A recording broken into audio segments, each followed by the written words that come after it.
안녕하세요. 자유교회 이진우 목사가 보내드리는 아침 묵상입니다. 오늘도 예수 그리스도의 향기를 내는 복된 하루가 되시길 바랍니다.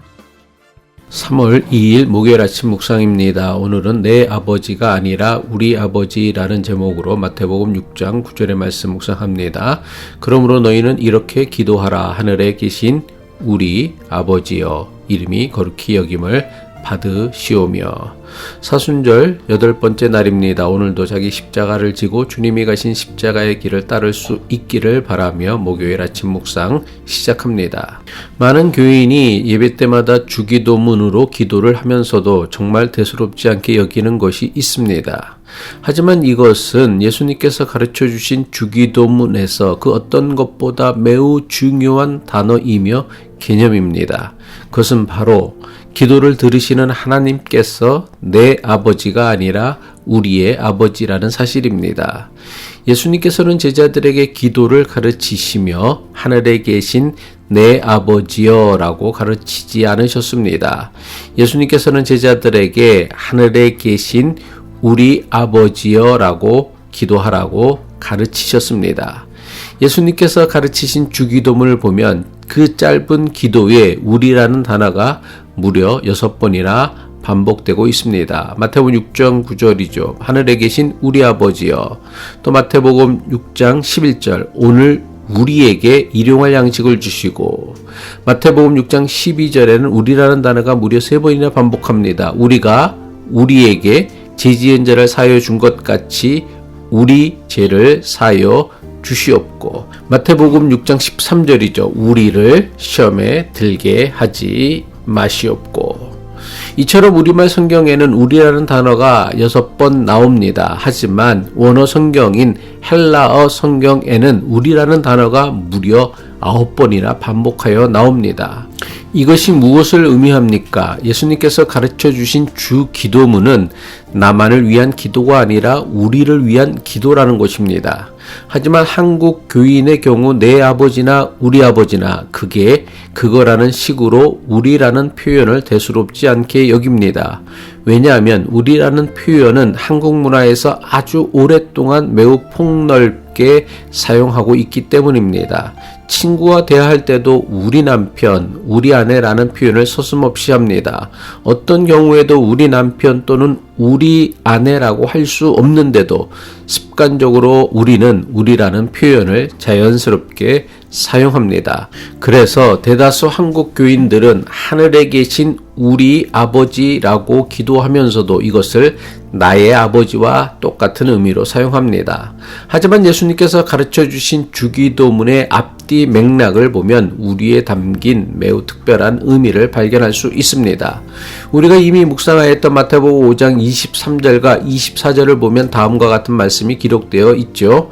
마태복음 5장 23절로 24절의 말씀입니다. 그러므로 예물을 제단에 드리려다가 거기서 내 형제에게 원망 들을 만한 일이 있는 것이 생각나거든 예물을 제단 앞에 두고 먼저 가서 형제와 화목하고 그 후에 와서 예물을 드리라. 이 말씀은 예배에 대한 매우 중요한 교훈을 주는 예수님의 가르침입니다. 여기서 형제나 자매는 수평적인 인간관계를 나타냅니다. 그런데 형제나 자매와 같은 수평적 관계가 수직적 관계인 하나님께 드리는 예배에 대단히 큰 영향을 미친다는 것입니다. 우리라고 부를 수 있는 사람들, 즉 형제와 자매들 사이에 문제가 있을 때에 나의 기도와 예배는 하나님께 온전히 드려지지 못합니다. 예수님은 형제나 자매와 같은 우리에게 생긴 문제를 해결하고 나서 드려지는 기도나 예배를 기뻐 받으신다고 가르치신 것입니다.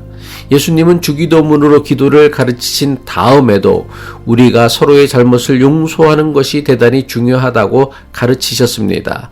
마태복음 6장 14절로 15절의 말씀이죠.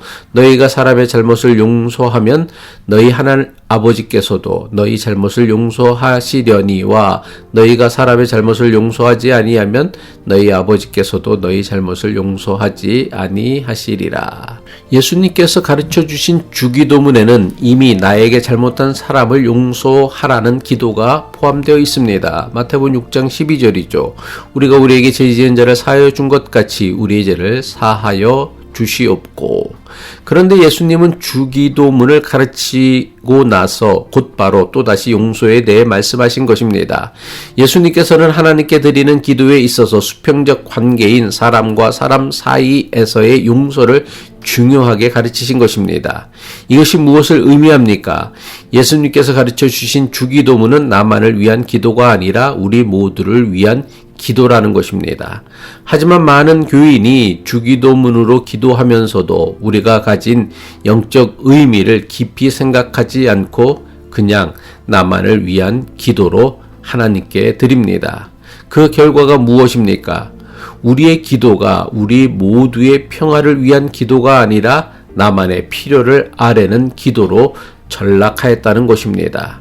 다른 사람이 겪는 어려움은 상관하지 않고 그저 내가 겪는 어려움만 해결되길 원하고 나에게 남들보다 더 크고 좋은 복을 내려주시기를 기도합니다.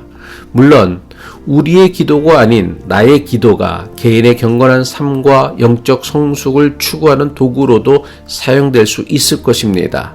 하지만 우리의 기도가 나의 기도로 시작해서 나의 기도로만 끝나게 되면 그 기도는 필연적으로 개인주의와 기복주의로 빠지고 말 것입니다.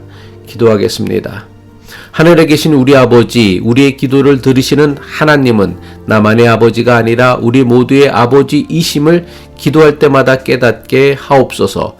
그래서 우리의 기도가 나만을 위한 기도가 아니라 우리 모두를 위한 기도가 되게 하옵소서. 예수 그리스도의 이름으로 기도합니다.